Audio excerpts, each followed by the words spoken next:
साथियों, phone cut गया, क्षमा चाहता हूँ। जब भी मैं कोई काम करने जाता हूँ तो फ़ोन कट जाता है, कोई ना कोई घंटी मारेगा, जानबूझ के मारेगा। सबको पता है अगर इस टाइम दैया जी कुछ ना कुछ डालता है, और इसलिए हाथ जोड़ के क्षमा चाहता हूँ। तो मैं कहना चाह रहा था, स्टेट में हम जाते हैं, साल में 1 बार 2 बार कोई भी जाए, राष्ट्रीय कार्यकारिणी के सदस्य जाएगा और वहाँ की मीटिंग करेगा। सरकार को वहाँ से स्टेट के लेटर हेड से ही सरकार को अवगत कराया जाएगा जो भी अपनी समस्या है उनका।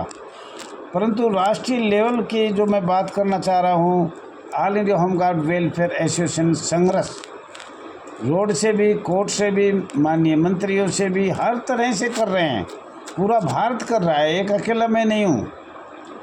जिसका अच्छा लगे उसका सहयोग दो, ना लगे उसको छोड़ दो। इसमें तो ये कहने की ज़रूरत नहीं है कि भाई उसका ग्रुप जा रहा है, रिटायरमेंट हो रहा है, वो हो रहा है, ये हो रहा है। ये पता नहीं क्या बात है, समझ से बाहर है। इतनी यूनियन चल रही है आज होमगार्ड की, शायद पूरे भारत में बहुत ज़्यादा, नाम भी नहीं ले सकता मैं, इतनी चल रही है, कई बार बताया भी है। तो साथियों, राष्ट्रीय level all India home guard welfare association register number 34,987। Number 1, समस्त भारतवर्ष के मॉडल होमगार्ड बिल 1965, रूल्स 1969। इसमें सबसे पहले माननीय गृह मंत्रालय, माननीय गृह मंत्री भारत सरकार से हम बार बार लेटर, पत्र, आवेदन, प्रार्थना पत्र, दया याचिका डालकर दबाव बनाना चाह रहे हैं, इस पर संशोधन किया जाए। ये बहुत लंबा है, इतनी छोटी मोटी 2 मिनट में 4 मिनट में नहीं बताया जाएगा, काफ़ी लंबा है। अब ये है क्या? दूसरा साथियों, समस्त भारतवर्ष में एक नियम बनाने का संघर्ष, पूरे भारत में एक नियम होना चाहिए। तीसरा, समस्त भारतवर्ष के मॉडल होमगार्ड बिल 1965, रूल 1969 अहम ज़रूरी है। ये इतना ज़रूरी है, इस पर ही बातचीत जो होगी वो इसी पर होगी, क्योंकि समान कार्य समान वेतन का जजमेंट आए हुए 10 साल होगी, 10 साल से भी ज़्यादा हो गया। तो उस पर अभी तक कोई, माननीय गृह मंत्री ने 4 महीने का कहा था और 6 महीने हो गए, पर उसका लेटर हमें प्राप्त नहीं हुआ है। नहीं ये पता लग रहा है कि सरकार क्या किया गया है या करने जा रही है, तो उसका भी हमें मालूम करना पड़ेगा।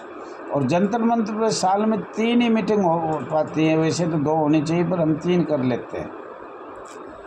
स्वयंसेवक शब्द पर बिल्कुल संशोधन, भारत सरकार से हाथ जोड़ के प्रार्थना है कि इस पर संशोधन किया जाए। हमें ABCD कोई सा भी दर्जा दिया जाए, वो भारत सरकार की शक्तियां हैं, अधिकार है, और संविधान में संशोधन किया जाए। प्रथम संविधान जो हुआ उसमें लोकतंत्र, प्रजातंत्र तो मुझे लग रहा है नहीं था। चुनाव तो हुए हैं बाद में 21 फरवरी 1952 में, और संविधान का प्रथम संशोधन तो पहले ही हो गया था। तो उसमें भी हम बात करना चाहते हैं सरकार से, सोशल मीडिया से।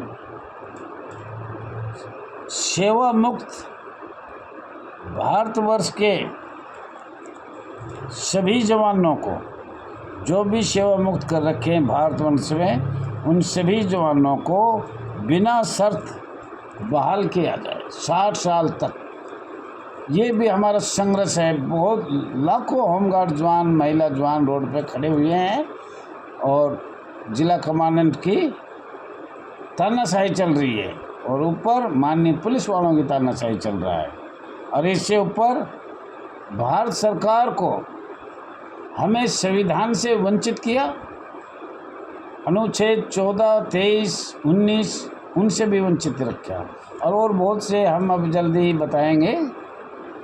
लेकिन हम सरकार से चाहते हैं कि हमें भी आज़ाद भारत के कोई न कोई लाभ, सेवा हमें मिलना चाहिए भारत के संविधान का। जब भारत का संविधान है तो उसमें हम शामिल हैं या नहीं हैं, तो ऐसा हमारा कुछ विचार है। भारत सरकार का EPF फंड 1952 में बनाया गया था, और आज तक कहीं एक दो इक्का दुक्का स्टेट में लगाया गया है और बाकी आश्वासन मिल रहा है इतने लंबे समय तक। आज तक ईपीएफ फंड नहीं लगाया गया है, लागू नहीं किया गया है। ये दुख भरी कहानी है, दुख की गाथा है। जब रिटायरमेंट होता है तो कुछ नहीं मिलता। बहुत से हमने बार बार कहा है, भारतवर्ष में आधे स्टेट में रिटायरमेंट पर कुछ स्टेटों में लाख, 2 लाख, 5 लाख, 10 लाख मिलते हैं, पर कुछ प्रदेशों में नहीं मिलते हैं। हम चाहते हैं पूरे भारत में एक नियम बने और सरकार चाहती है टुकड़े टुकड़े बने, किसी को दे किसी को ना दे। तो साथियों, हम भारत सरकार से बार बार अपील किया है, जब रिटायरमेंट कोई जवान होता है तो उसको सहायता 5 लाख रुपए कम से कम दिए जाए। समस्त भारतवर्ष में 365 दिन सभी जवानों को 60 साल तक सेवा लिया जाए। ये एक दुख की गाथा है। 5, 10, 15 साल नौकरी करवाकर फिर सेवा मुक्त कर दिया जाता है। न अब वो बाजार का रहता है, न घर का रहता है, न बाहर का रहता है, परिवार का बोझ हो जाता है और न उसको कहीं नौकरी मिलती है। जब वो 45 का या 40 का होगा तो कोई नौकरी मिलने का आस ही नहीं है। उनको कृपा करके 60 साल पूरा किया जाए, 5-10 साल में उनको सेवा मुक्त ना किया जाए। भारतवर्ष में करीब 10 लाख परिवारों में तीसरा हिस्सा तो ऐसे ही घूम रहे हैं जो 5, 10, 15 साल नौकरी करके निकाल दिए और उनकी दोबारा बहाली नहीं किया। और उसमें बता रहे हैं भारतीय साक्ष्य अधिनियम 1872(1) जो आज भी लागू हुआ है, लागू कर रखा है भारत सरकार ने। साथियों, जवाना को निकालने से, सेवा मुक्त करने से परिवार को दुखदाई बात है। परिवार क्या खाएगा? या इनकी सब घरवालियों को आप ऐसे चाहते हो कि ये सब इनको छोड़कर चला जाए? आपके पास अधिकार है, जवान को जुर्माना लगाए, जवानों को सजा दिया जाए इत्यादि। कोई भी कानून बनाया जाए जो जवानों को सज़ा मिले, जुर्माना मिले। परिवार को सजा मत दो, परिवार को सज़ा मत दो। बच्चे पढ़ाने हैं, लिखाने हैं, गरीब परिवार चलाना है, ऐसे मत करो। किसी जनानी को खाने पीने के मिले नहीं मिला तो वो अपना ऑटोमेटिक चली जाएगी, गरीब आदमी के खाएगी क्या? तो ऐसे परिवार बसाने का काम करे भारत सरकार, राज्य सरकार। ऐसा ना करे अगर उनके बच्चों को दुख उठाना पड़े और वो लेडीज़ कहीं दूसरी जगह जाए जहाँ खाना मिलता है। आज भी होमगार्ड जवान के बच्चों को प्रतिदिन दुकान से आटा, नमक, मिर्च लाना पड़ता है, दूध बिल, बिजली बिल, बहुत से खर्चे हैं। वो प्रतिदिन का प्रतिदिन नहीं चल रहा और उनका वेतन अगर 2 महीने ड्यूटी करी तो 6 महीने तक तो वेतन ही नहीं मिलता। अगर सरकारी कर्मचारियों का 1 दिन वेतन लेट कर दो, जब पता लगे भारत सरकार को, राज्य सरकार को, इनका वेतन 1 दिन लेट करके देखो, इनका 1 दिन पहले मिलता है। को कभी भी देख लेना, इनका वेतन 1 दिन छुट्टी होगी तो पहले डाल देंगे, बाद में नहीं। और होमगार्ड का वेतन कभी मिले या ना मिले उनसे कोई मतलब नहीं।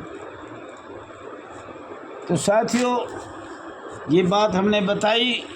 अब आपको अच्छे लगे तो बहुत बहुत खुशी की बात है। मैं तो हाथ जोड़ के आपसे अपील कर सकता हूँ, निवेदन कर सकता हूँ, सब एकता का परिचय दिए, एक रहिए, अपने प्रदेश में ताकतवर संगठन बनाइए और संघर्ष की सही समझ सोचिए और पूरे देश के पैमाने पर एकता लड़ाकू चाहिए। और जब तक ये काम नहीं होगा, जब तक हम आगे नहीं बढ़ पाएंगे। हमारे बहुत से भाई बहन तो गुप्त ही सेवा कर रहे हैं, अगर हमारा नाम आगे नहीं आना चाहिए। कुछ कह रहे हैं वो योग्य हैं राष्ट्रीय कार्यकारिणी में काम करने के लिए, पर वो हाथ जोड़े से हमने राष्ट्रीय कार्यकारिणी में कुछ नहीं बनना। कुछ लोग कह रहे हैं कि हमें बनना है, हमें बायोलॉजी चाहिए, नियमावली चाहिए, वो चाहिए, ये चाहिए, और झारखंड में कमल शर्मा कुछ नहीं चाहिए, कभी भी इतनी साल से जुड़ रहा है वो 2014 से अपना कार्य बाहर करता रहे से, लेटर डालता रहे सरकार को, पूछता भी रहे से और उसकी जानकारी भी लेता रहता है। तो ऐसे लोगों की ज़रूरत है, ऐसी महिलाओं की ज़रूरत है। बहुत सी महिला ने इसमें नौकरी छोड़ दी जवान नहीं में, जो 30 साल की 35-40 साल की नहीं हुआ, और जब उसने कोई आज़ाद भारत के संविधान की बात करी, मौलिक अधिकार की बात करी, तो उनको नौकरी से निकाल दिया। दर दर की ठोकर खा रही है और आज तक उनको रोज़गार नहीं मिले। 2001 संसद में जो आतंकवादी हमला हुआ